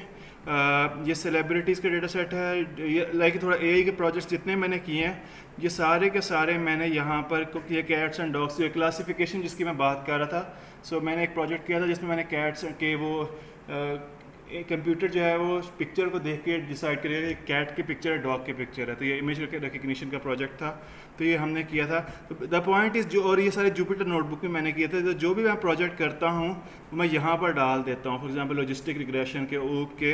तो आपने भी फॉर एग्जांपल अगर कोई भी प्रोजेक्ट किया, वेब स्क्रैपिंग का मैंने प्रोजेक्ट किया था, कार्ड्स क्लासिफिकेशन का, स्टॉक मार्केट प्राइस प्रेडिक्शन का, तो आप यहाँ पर डाल सकते हैं। इसका फ़ायदा क्या? एक तो पहली बात ये इन जनरल ये एक ओपन जो सोर्स है, ये उसका कॉन्सेप्ट है कि नॉलेज की ना कोई बाउंड्रीज़ नहीं होनी चाहिए। तो अगर आपने कुछ सीखा है तो आप इसको यहाँ डाल दें, आप उसको लोगों, ताकि बाकी लोग भी सीखें। एक तो ये यानी कि इस कॉन्सेप्ट पे बेस करता है। दूसरा ये कि जो इसका फ़ायदा है, मैं इसको अपने ये रिकॉर्डिंग का हिस्सा नहीं बना, but that's what I recommend कि आपको गिटहब का पता होना चाहिए। आपके कोड्स चाहे जितने भी हल्के हैं, चाहे 5 लाइन्स की भी हैं, डालें, उसमें कोई इशू नहीं है, आपको इस चीज़ का पता होना चाहिए। Did you guys get that कि नहीं? ओके, एक दो चीज़ें और हैं। मैं आपको ये अपने ये पाकिस्तानी फ्लैग वाला एक प्रोजेक्ट दिखाता हूँ, ये बड़ा इंटरेस्टिंग है।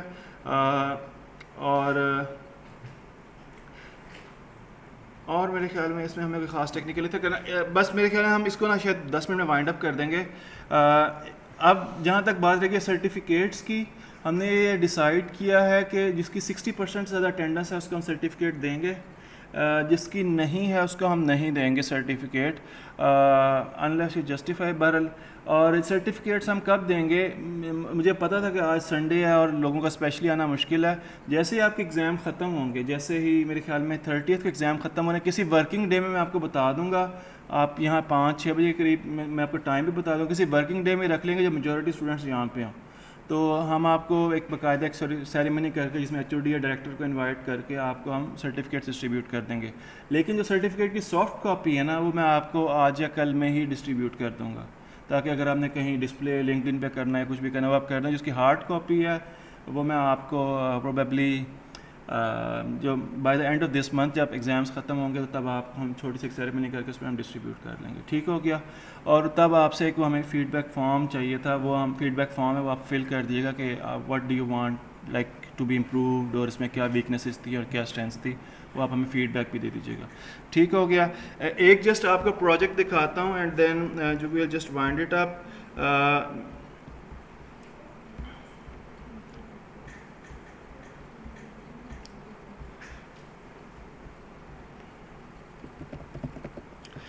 आप ना इवन इसमें पाइथन में ना आप इवन कार्टून्स भी बना सकते हैं। आप बच्चों को सिखाने के लिए भी लाइब्रेरीज़ हैं।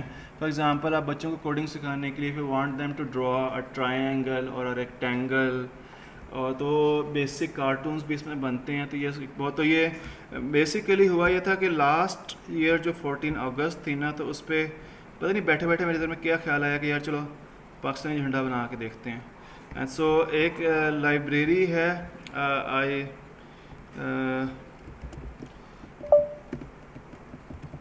और इसका फ़ायदा भला क्या हुआ था कि विद इन अ मंथ मुझे 2 जगहों से जॉब ऑफर्स आ गई थी। Since I publish that on LinkedIn पे वो थोड़ा वायरल सा हुआ, और मुझे 2 जगहों से बेसिकली जो है, so this is simple code. ये एक लाइब्रेरी है टर्टल के नाम से, मैं अभी इसको रन करके दिखाऊंगा। तो बेसिकली ये सिंपल क्या है, आप इसको कहेंगे कि फॉरवर्ड मीन्स कि 600 स्टेप्स आगे चला जाए, फिर लेफ़्ट पे चला जाए तो रेक्टेंगल बना देगा। तो इससे बच्चों को अगर आपने समझाना है ना लूप या लूप्स के बारे में, लूप क्या होगा कि जी वो आगे पीछे मुसलसल जाता रहे, तो एक बहुत अच्छी लाइब्रेरी, मेरे ख्याल से बड़ों को भी ये करना चाहिए। बट ये it's a GUI based library. अगर मैं इसको रन करूँगा ना, तो जो आपको इसकी आउटपुट मिलेगी वो एक नई विंडो में मिलती है जो कि ऐसे होती है। So what it does is कि ये बेसिकली ये टर्टल है, छोटा सा, पता नहीं नज़र आ रहा है कि नहीं। तो ये आपको तो ये बच्चों के सीखने के लिए बड़ी अच्छी है, और इसमें लूप्स भी यूज़ हो रहे हैं, और इसमें इफ़ तो नहीं यूज़ हो रहा, लेकिन इन जनरल बच्चों का बेसिक प्रोग्रामिंग सर सिखा सकते। डिड यू सी कि ये एक इस तरह पाकिस्तानी फ्लैग बन गया, तो बड़ा इसकी बड़ी इंपॉर्टेंस है और पीपल एक्चुअली लाइक दैट। और आई डोंट नो, ये अच्छी चीज़ है, नॉट बैड। तो ये जो है सो इवन अगर आपने बच्चों, मैंने कई दफ़ा सोचा कि मैं बच्चों को भी पढ़ाऊँ, बट वो लाइक मेरे पास इतना टाइम भी नहीं है और बच्चे, बट अगर आप बच्चों को या अगर अपने छोटे भाइयों को सिखाना चाहते हैं तो this is a very good library, कि उसको कोई ट्रायंगल्स बनाए, रेक्टेंगल्स बनाए, तो वो इसी शौक में ही वो जो लूप्स का कॉन्सेप्ट है और इफ एल्स का कॉन्सेप्ट है वो बच्चा सीख जाता है। तो ये एक अच्छी लाइब्रेरी है। इसका नाम क्या है? इसका नाम है टर्टल्स। अगर आप लिखेंगे ना, ये मैं इंपोर्ट टर्टल, तो टर्टल लाइब्रेरी है जो कि आपके लिए ये सिंपल, आपने आगे जाएं, पीछे जाएं, लेफ़्ट जाएं, इतने एंगल डिग्री में मुड़ जाएं, स्टफ लाइक दिस, तो ये आप कर सकते हैं। But this is a very useful library इस तरह के। लेकिन मैंने जो ये प्रोजेक्ट किया, मैंने इसको भी इस पर चढ़ा दिया था गिटहब पे, तो आप इससे इस तरह काफ़ी चीज़ें सीख सकते हैं। तो एनी क्वेश्चंस? अदरवाइज आज के लिए बस इतना ही करना था हमने। आई होप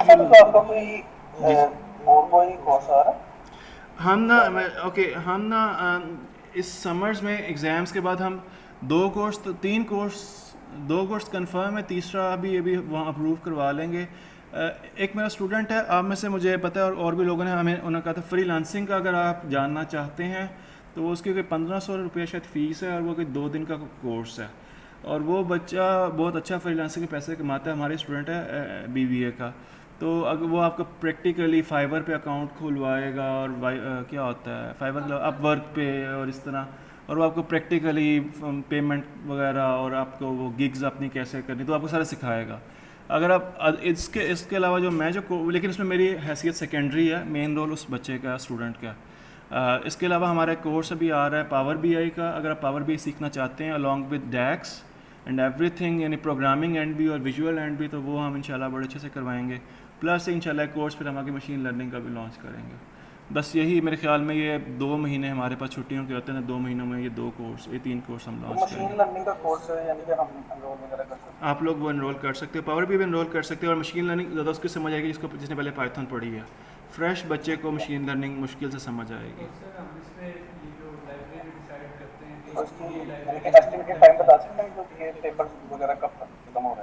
पेपर्स तो आपके 30 जून पे ख़त्म हो रहे हैं, तो उसके बाद ही हम लॉन्च करेंगे। लेकिन हम उसकी मेरे ख्याल में जो एडवर्टीज़मेंट है, मार्केटिंग है, शायद में भी 2-3 दिन में स्टार्ट हम कर देंगे। आपके पूछ रहे थे? मेल आपको आ जाएगी और मैं इस व्हाट्सएप ग्रुप में भी उसका ब्रोशर या सारी इन्फॉर्मेशन मेंशन कर दूँगा। आपके पूछ रहे हैं? आप कैसे डिसाइड करते हैं कि ये लाइब्रेरी है? अब आपको एक प्रोजेक्ट आ गया, उन्होंने आपको अपनी रिक्वायरमेंट बता दी कि हमें फोरकास्ट बता दें, ऐसा एनालिसिस कर दें, हमें मतलब ये टाइम कैसे करना है? अच्छा, एक स्टूडेंट ने सवाल किया कि जी हम कैसे डिसाइड करते हैं कि कौन सी लाइब्रेरी लगेगी। पहली बात ये, अगेन जब आप थोड़ी सी प्रैक्टिस करेंगे ना तो आपको पता चल जाएगा। फॉर एग्जांपल आपको नमपाई का पता चल गया, पांडास का पता चल गया, तो ये थोड़ी सी प्रैक्टिस में कुछ बेसिक लाइब्रेरीज तो तकरीबन हर प्रोजेक्ट में कॉमन होंगी। Again Google is your best friend, और किसी एक प्रॉब्लम को सॉल्व करने के लिए कोई एक लाइब्रेरी नहीं है। लोगों ने शायद 3-3, 4-4 लाइब्रेरीज बनाई हुई हैं। ये जो पाइथन है ये ओपन सोर्स है, इसके कोड्स पड़े हुए हैं, गिटहब पे भी पड़े हुए हैं। तो आप चाहें तो अपनी लाइब्रेरी खुद से बना लें। तो लोगों ने बनाई हुई हैं, लेकिन कुछ कॉमन है, फेमस है। तो अगेन गूगल करें, आपको बता देगा कि भाई फ़लाँ फंक्शन या फ़लाँ टास्क के लिए फ़लाँ लाइब्रेरी में फ़लाँ फंक्शन है। आप उस लाइब्रेरी को इंपोर्ट करें, उसको रन करें। ये जो आप मशीन लर्निंग ऑफर करेंगे, हाँ। फेशियल रिकग्निशन या फिर इस तरह की आई डोंट नो, वो डीप लर्निंग है। मैं मशीन लर्निंग नहीं, वो नहीं हम ऑफ़र करेंगे। मशीन लर्निंग में हाँ आपको ये जो मैंने आपको क्लासिफिकेशन और ये जो रिग्रेशन बताया है, प्रेडिक्शंस, हाँ इनके बैक एंड पे जो मशीन लर्निंग के एल्गोरिदम्स होते हैं, डिसीजन ट्रीज, रैंडम फॉरेस्ट वगैरह, वो करवाएंगे। जो डीप लर्निंग है उसके न्यूरल नेटवर्क्स यूज़ होते हैं। सिर्फ जिस तरह लास्ट डे पे मैंने आपको थोड़ा इंट्रोडक्शन दिया था, मैं आपको सिर्फ इंट्रोडक्शन दूंगा न्यूरल नेटवर्क से, क्योंकि वो एक इटसेल्फ एक पूरी साइंस है। वो नहीं करवा सकता, 4 वीक्स में नहीं होगा। 4 वीक्स बस हम ये करें। सेम पैटर्न ये पैटर्न है।